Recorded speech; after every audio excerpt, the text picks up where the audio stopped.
Hola, hola, muy buenas tardes. ¿Cómo están ustedes? Recuerden que siempre Dios nos da paz en medio de la tormenta y gozo en medio de la prueba. Solo Él lo puede hacer en nuestros corazones. Bueno, quiero continuar. Sigo aquí en España todavía digamos, con el estudio que empezamos acerca de la ética y la moral. Recuerden que explicaba un momentico acerca de que la ética y la moral no son sinónimos ni tampoco antónimos. Es decir, que se complementan. Se ha estudiado de que la ética es el estudio de la moral y que la moral es prácticamente el comportamiento de lo que es bueno o es malo de una sociedad en general. Pero pues lo estoy llevando más al campo del cristianismo, al campo religioso, acerca de la Biblia, acerca de los mandamientos que existen en la Biblia. Y por eso sigo tomando como ejemplo a la iglesia de Corinto, porque nos ilustra un poquito más claro acerca de cuáles son esos mandamientos que realmente rigen en esta época o solamente se quedaron hace 2000 años, en esa época donde ellos se desenvolvían. Entonces, la iglesia de Corinto, habían divisiones, habían celos y contiendas en el 1 Corintios capítulo 3, y el apóstol Pablo les hablaba acerca de su conducta. Una de las situaciones que el apóstol Pablo habla en la primera carta, en la segunda carta, más que todo en el capítulo 14, la primera carta de Corintios, allí él habla de que las mujeres callan en la congregación. Pero entonces yo sé que hay muchas discusiones acerca de esto y él lo decía prácticamente por un contexto social. Si hablamos de las mujeres, estamos hablando de que en la iglesia de Corinto existían mujeres que se habían convertido al cristianismo, pero antes habían sido prostitutas o esclavas. Y resulta y acontece que las esclavas en ese tiempo eran identificadas porque se rapaban la cabeza, es decir, no tenían ningún cabello. Y las prostitutas se identificaban por tener el cabello siempre largo. Por eso en ese tiempo ellas mantenían el cabello largo, pues para seducir, para, bueno, tantas cosas. Y Corinto era una ciudad cosmopolita, es decir, una ciudad marítima donde llegaban personas de todo el mundo. Era una ciudad cosmopolita. Y por su orientación geográfica, entonces llegaban barcos de toda parte del mundo y era un centro donde todos iban digamos, a divertirse de la manera que ustedes ya saben. Entonces, en la iglesia habían ese tipo de mujeres. Y no eran mujeres judías, no eran mujeres que conocieran, digamos, el cristianismo, la palabra de Dios.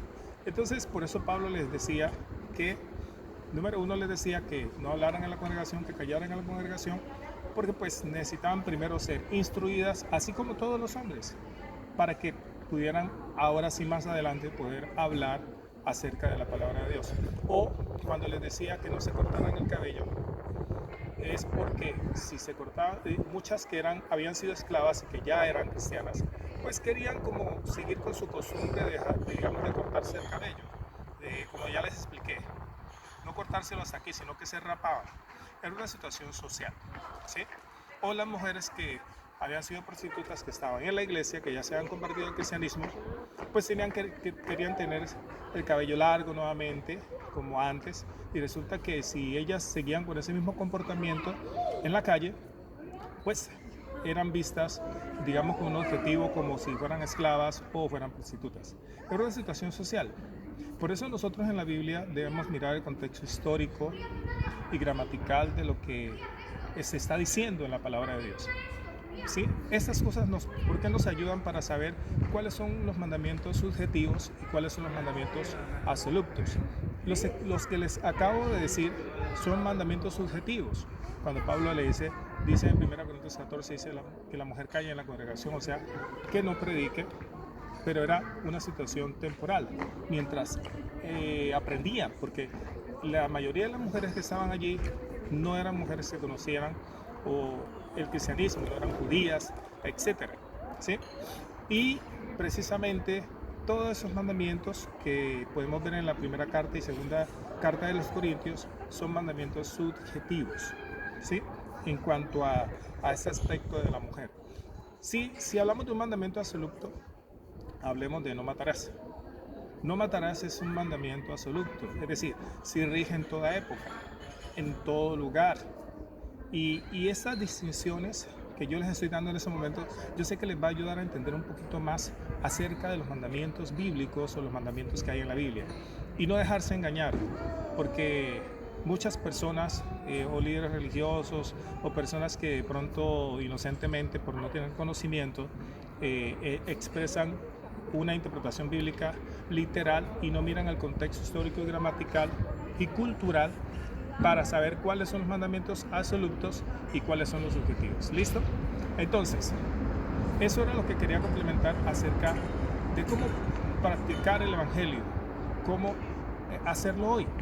Y yo sé que eso les va a esclarecer un poquito más y también les va a ayudar a no dejarse engañar más acerca de qué es un mandamiento absoluto o qué es un mandamiento subjetivo. ¿Sí? Entonces, para terminar, quiero contarles una historia que viví. Estaba en un centro comercial y resulta que iba a almorzar. Y allí donde iba a almorzar, pues había una fila.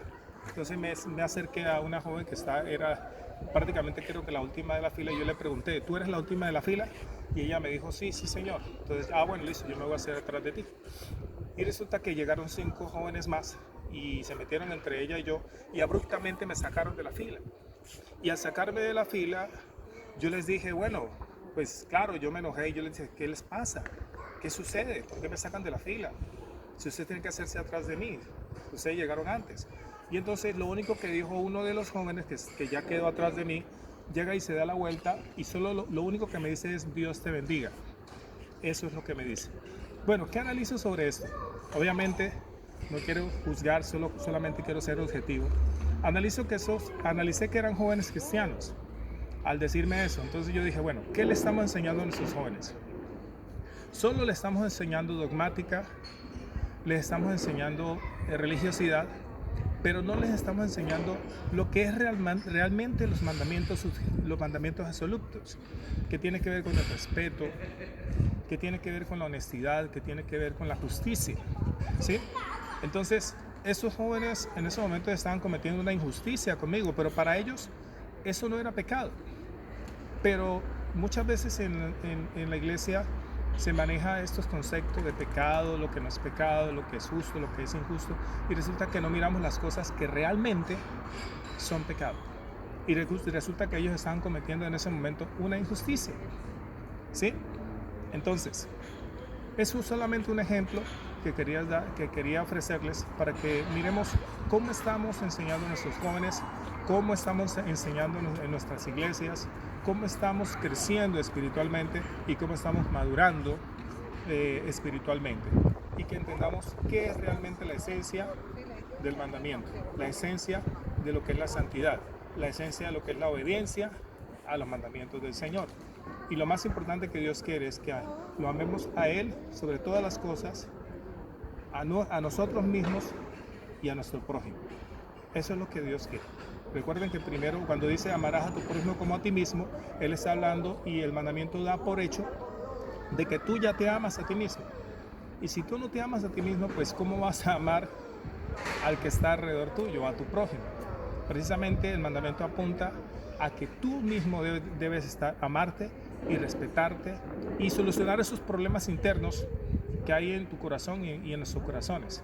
Y por lo menos siempre decimos que el ojo solamente mira para afuera, pero no mira para adentro. Y también dice la palabra de Dios que si tú quieres quitar la paja que está en tu hermano, debes quitar la viga que está en tu ojo, ¿sí? Esa es una metáfora que el Señor usa, ¿para qué? Para que entendamos de que sí podemos juzgar las cosas, sí podemos hablar de los asuntos, de los temas, pero primero tenemos que ser congruentes con nosotros mismos. Y que Dios nos ayude siempre a entender los mandamientos.